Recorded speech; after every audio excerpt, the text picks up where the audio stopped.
Just weeks ago, the world watched as U.S. AFRICOM Commander General Michael Langley made a bold accusation, claiming that President Ibrahim Traoré was using Burkina Faso's gold to protect himself. At the same time, traitors, fugitives who plotted to destabilize Traoré's government, fled across the border.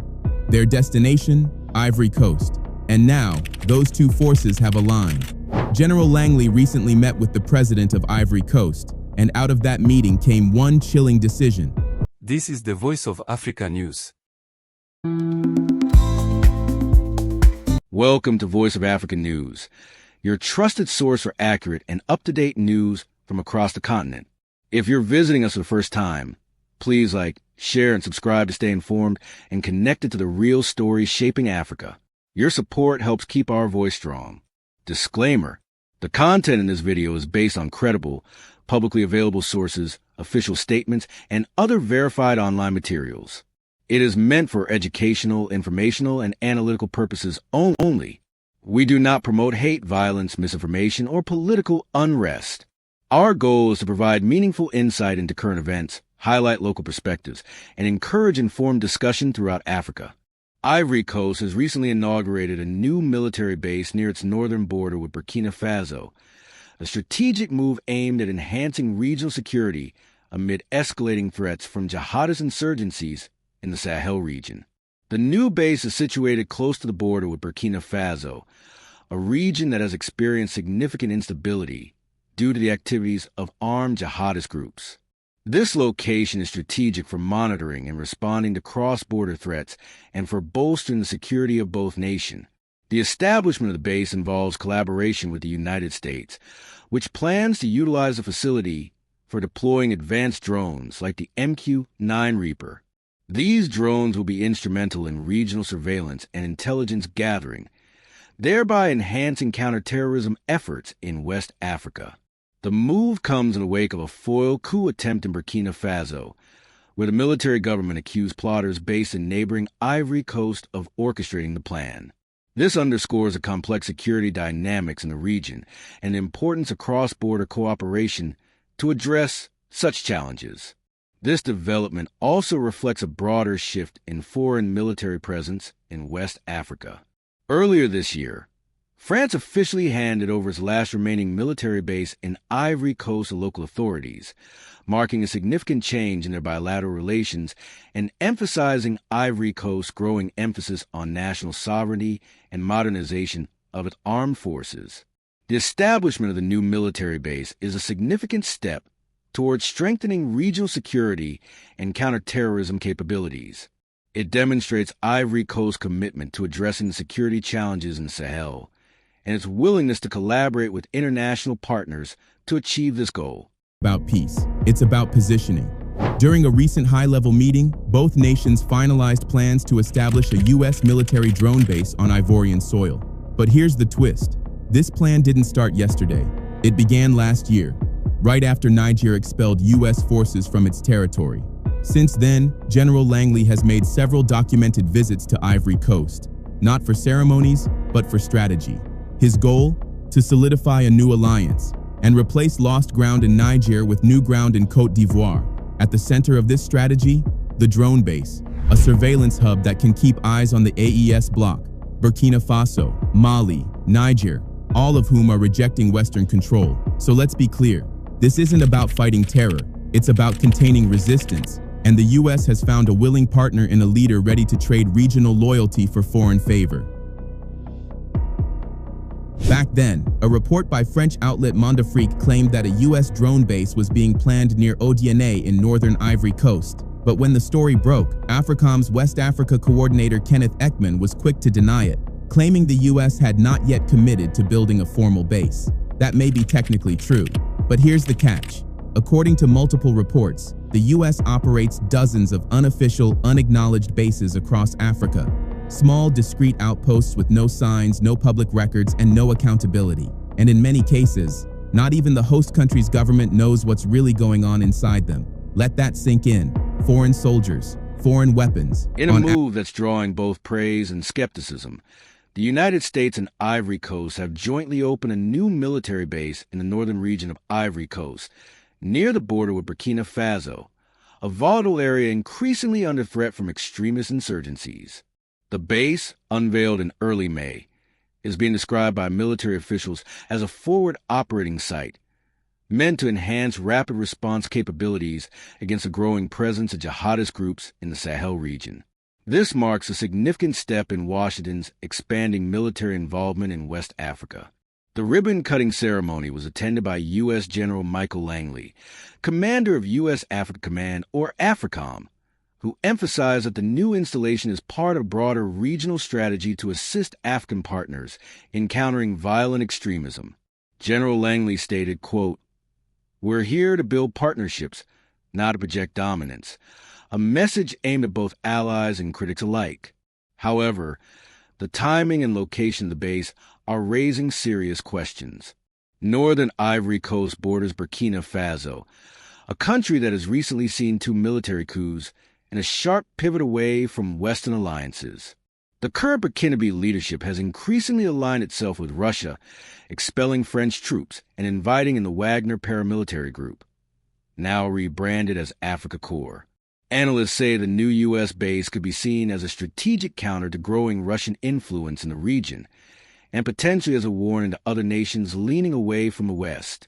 Some regional observers worry it might deepen tensions or provoke retaliatory actions from insurgents, who often target symbols of foreign presence. There are also concerns about how local populations will react. Previous foreign military deployments in the Sahel, including French operations, have sparked protests, especially when linked to civilian casualties or perceived interference in national sovereignty. For Ivory Coast, the partnership brings both benefits and risks.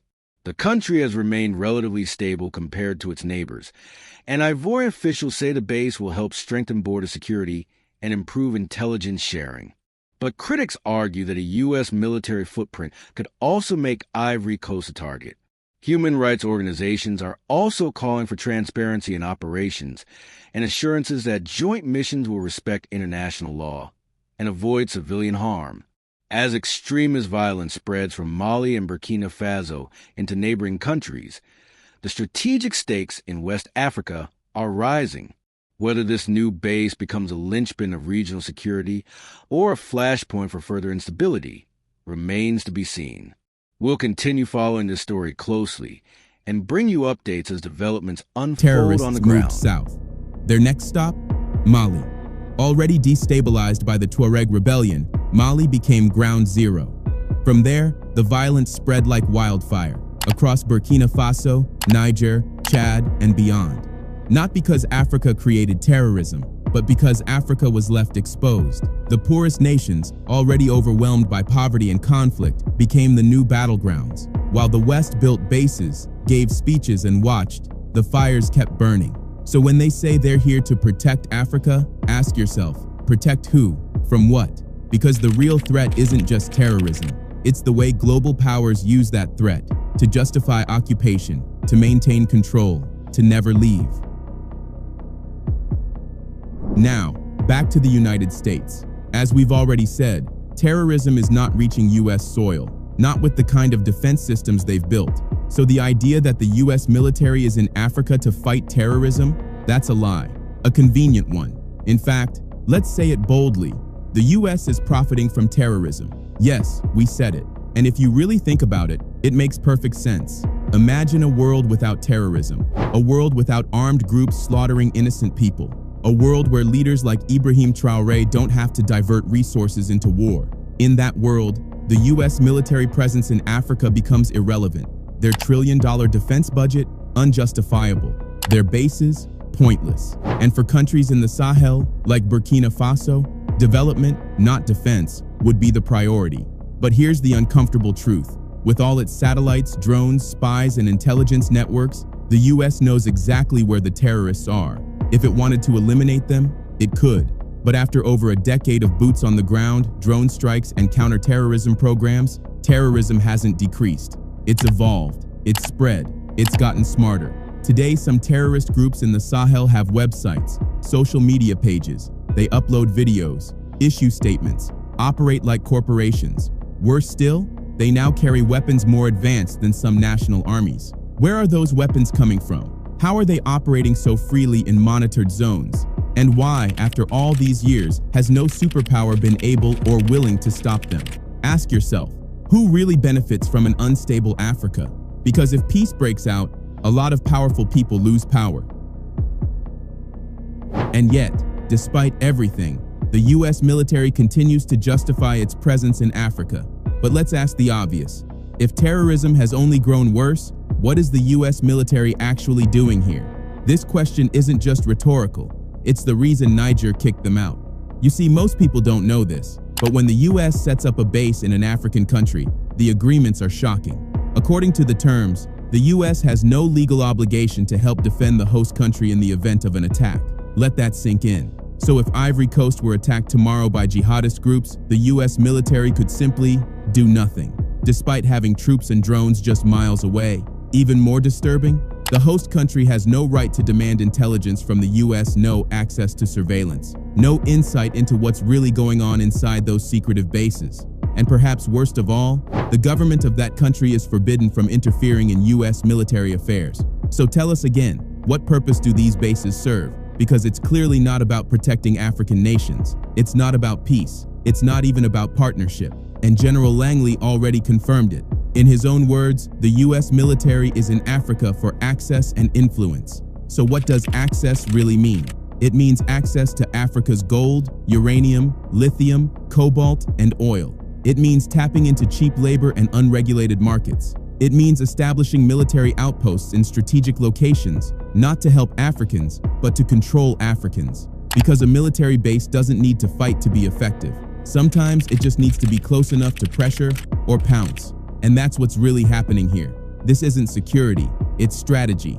It's economic occupation wrapped in the language of counterterrorism. And African leaders, whether by ignorance or design, are signing away sovereignty one agreement at a time. Like Europe, the United States has its eyes locked on Africa's minerals. And it's no secret. Just recently, we watched as the US ramped up its involvement in the Democratic Republic of Congo, right after the DRC president offered access to the country's vast mineral wealth. So let's not pretend. The US wants Africa's gold, its cobalt, its lithium, its rare earths. And insecurity makes that access easier. Now imagine if the DRC were stable. If it had no armed rebels, no instability, no threat of war, would it have offered up its resources to Washington? Of course not. That's the game. And that's why we say, without apology, the US profits from terrorism.